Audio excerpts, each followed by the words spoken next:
Assalamualaikum warahmatullahi wabarakatuh. Waalaikumsalam warahmatullahi wabarakatuh. Perkenalkan, kami dari kelompok 1 akan mempresentasikan tentang aliran psikologi strukturalisme. Dari kelompok 1, saya adalah Ahmad Asrianto. Saya Ahmad Lukman dari kelas ASE 07. Saya Rizky Ahmad Syaroni dari kelas ASE 07. Saya Matias Basmanto dari kelas DPN 10. Ivan gak hadir? Izin. Miss. Ivan Savero itu yang tidak bisa diam itu. yang kecil kan? Ya, kecil.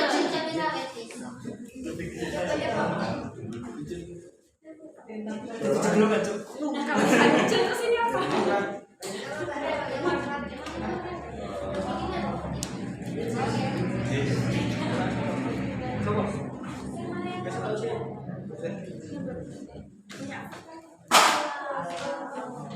Aliran strukturalisme merupakan aliran psikologi pertama yang dikemukakan oleh Wilhelm Wundt yang dikembangkan oleh Edward Titchener. Aliran ini mempelajari tentang jiwa seseorang dari segi unsur-unsurnya, struktur atau elemen-elemen di mana jiwa tersebut tersusun. Aliran ini juga disebut dengan elementalisme. Metode yang dipakai dalam aliran ini adalah metode introspeksi atau mawas diri. Metode ini meminta seseorang untuk menceritakan ulang pengalaman yang pernah dirasakan atau perasaan setelah ia melakukan sesuatu dan digambarkan melalui kata-kata, di mana dapat diidentifikasikan menggunakan introspeksi.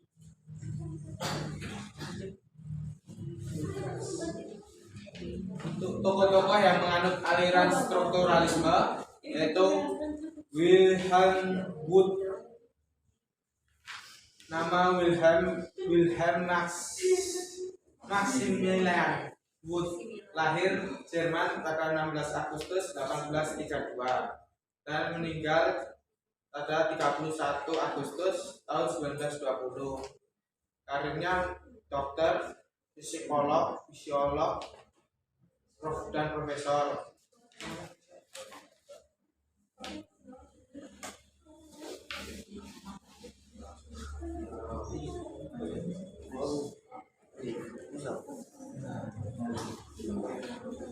Tokoh-tokoh yang menganut aliran strukturalisme.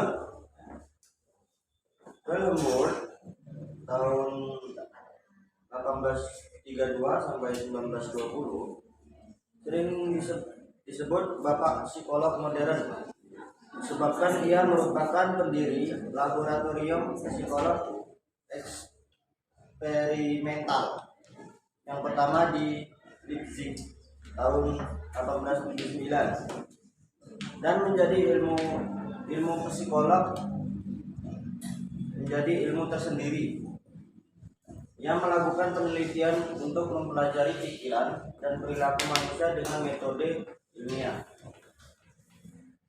Pada awalnya, Wundt ingin mengetahui apa sesungguhnya gejala kejiwaan itu, bagaimana strukturnya, terdiri atas apa saja, apakah elemen-elemen dari gejala kejiwaan tersebut, hingga pada akhirnya Wundt sampai pada strukturalisme.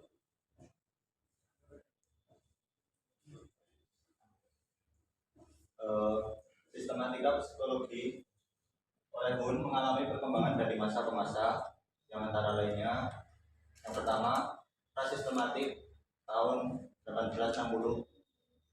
Persepsi dan perbedaan antara perasaan dan sensasi penginderaan didasarkan pada doktrin unconscious inference.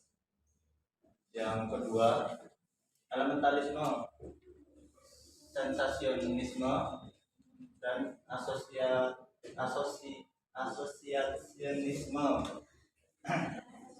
tahun 1874 sampai 1887 merupakan permulaan untuk konsep doktrin unconscious inference, yaitu jiwa terdiri dari elemen penginderaan dan elemen penginderaan, perasaan dan sebagainya yang dihubungkan dengan asosiasi. Ya. Ketiga, fase empirisme pada tahun 1896 memunculkan teori 3 dimensi dari perasaan, yaitu lust und lust, last and last, senang tak senang,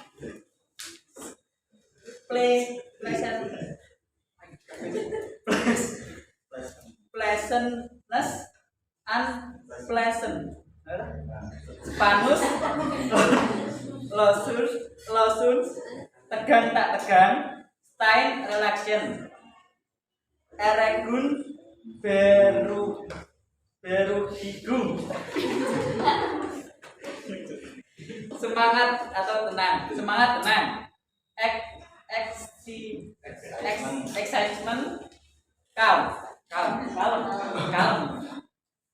Tahun 1902 sampai 1903 dalam buku Psikologi edisi 5, Wundt memberikan argumentasi mengenai teori terbaru tentang perasaan.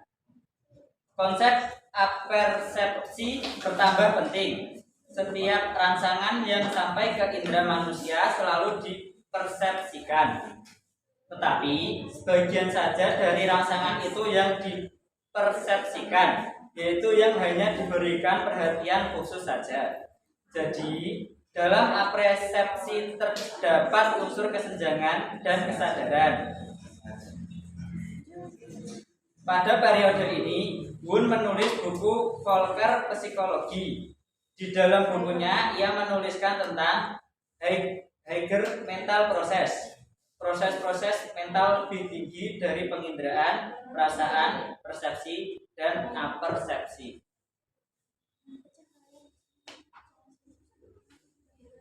Untuk yang kedua, Edward Bradford Skinner tahun 1867 sampai 1927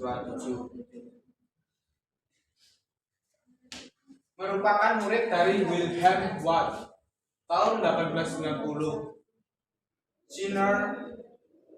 Titchener merupakan murid Wundt, tetapi ada perbedaan pendapat antara mereka, yaitu tentang emosi. Menurut Skinner, hanya ada satu pasang kutub emosi, yaitu lust and lust.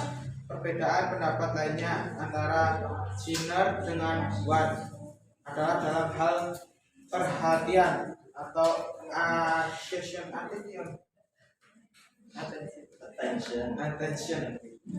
Tahun 1904 ia pun mengembangkan gagasan dari Wundt. Namun ia banyak memisahkan diri dari ide gunanya tersebut. Skinner berhasil menciptakan sistem psikologi struktural yang kemudian disebut studi strukturalisme, tentang struktur elemental kesadaran berdasarkan introspeksi.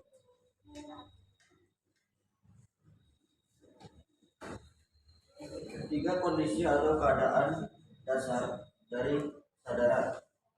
Yang pertama itu sensasi. Elemen dasar dari persepsi seperti suara, bau, citra, atau pengalaman lain yang ditimbulkan dari objek fisik di lingkungan. Yang kedua, image.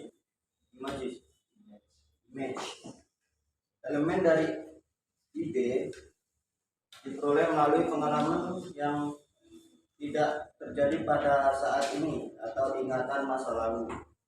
Yang ketiga, afeksi. Elemen emosi didapatkan melalui pengalaman seperti cinta, benci, dan sedih. Pengalaman sadar merupakan subjek penelitian psikolog dan bentuknya sangat tergantung dari orang yang mengalaminya.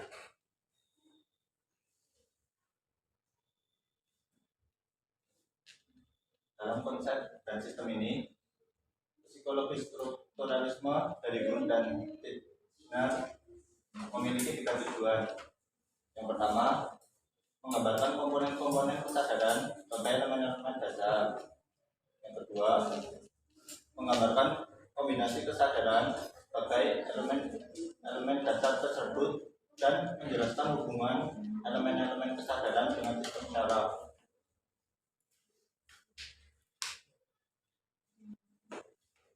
Kelebihan dan kekurangan strukturalisme.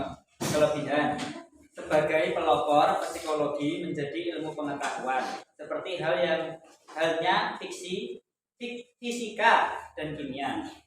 Menjadi salah satu sebab munculnya aliran-aliran psikologi lain. Pengalaman yang diungkapkan oleh sasaran tidak banyak dipengaruhi pihak luar. Untuk kekurangan, kemungkinan banyak pengalaman masa lampau yang dilupakan sehingga data tidak lengkap. Ada pengalaman-pengalaman yang tidak diungkapkan sasaran karena hal tersebut merupakan pengalaman traumatis. 3. Keengganan sasaran menyebutkan pengalamannya karena ada rasa malu. 4. Mengungkapkan pengalaman yang tidak sistematis dari sasaran sehingga data sukar disusun secara runtun dan lengkap.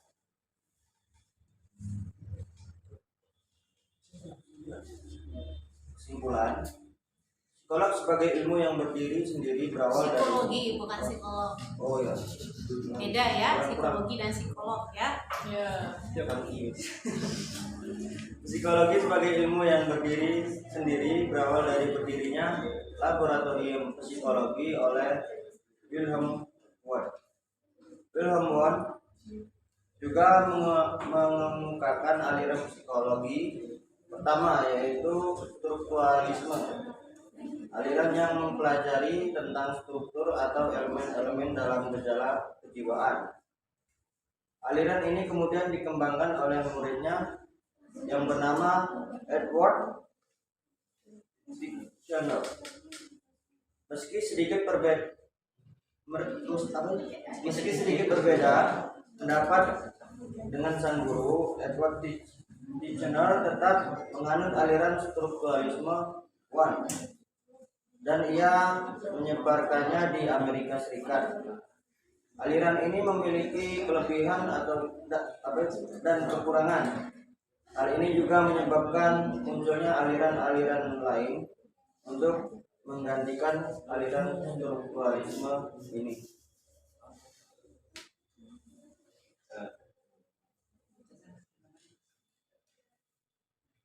Ya, demikian presentasi dari kelompok kami. Mungkin teman-teman ada yang mau menambahkan atau mau dikoreksi atau